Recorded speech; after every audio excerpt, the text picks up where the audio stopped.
Hello, welcome to Lakewood Next Daily Devotions, and I'm Mallory, and I get to read to you from Matthew 8, 5 through 13.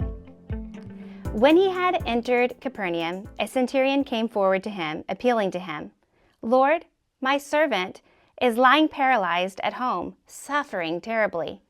And he said to him, I will come and heal him." But the centurion replied, "Lord, I am not worthy for you to come under my roof, but only say the words, and my servant will be healed. For I too am a man of great authority, with soldiers under me. I say to one, 'Go,' and he goes. And to another, 'Come,' and he comes. And to my servant, 'Do this,' and he does that." When Jesus heard this, he marveled and said to those who followed him, "Truly I tell you, with no one in Israel have I found such faith. I tell you, many will come from east and west and recline at the table with Abraham and Isaac and Jacob in the kingdom of heaven, while the Son of the kingdom will be thrown into the outer darkness. In that place there will be weeping and gnashing of teeth."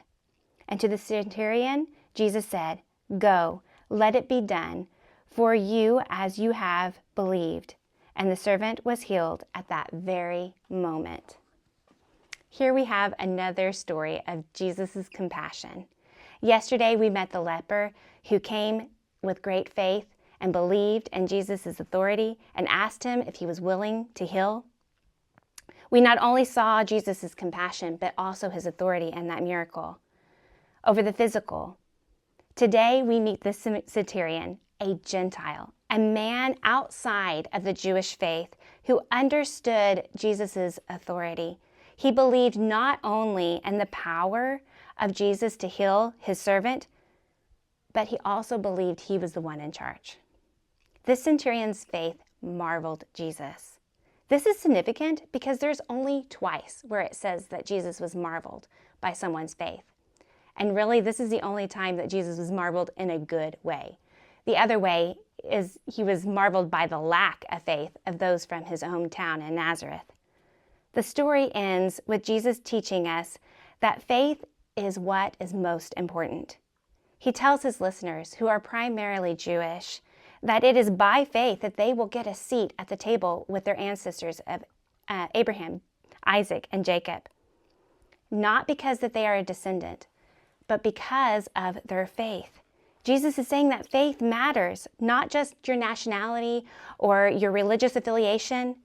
Jesus furthers this point by telling them that there will be those who think that they will be invited at the table, and they will actually be cast out.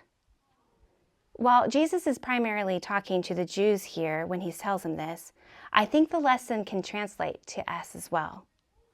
Do we have faith in Jesus? Or are we just following the rules without belief? Religious status can mean nothing without true belief.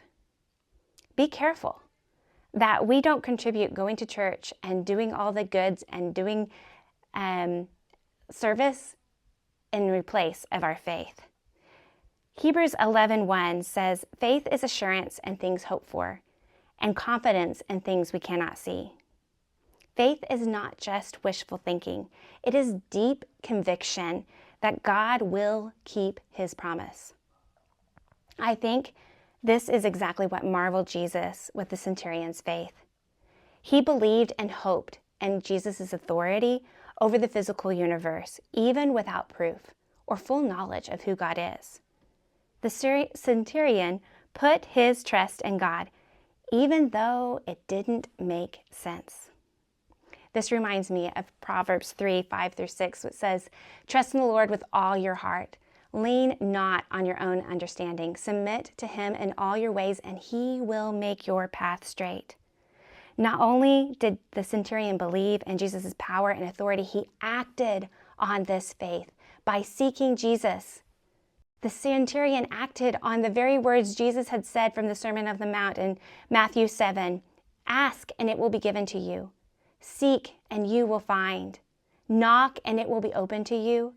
For anyone who asks receives, and anyone who seeks finds, and to him who knocks it will be opened. Jesus marveled by this man's faith because he acted on his faith.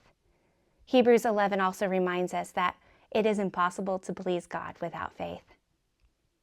So faith requires belief, trust, action on our part. Do we believe Jesus is who he says he is? Do you trust in his authority? Do you act on faith and obedience?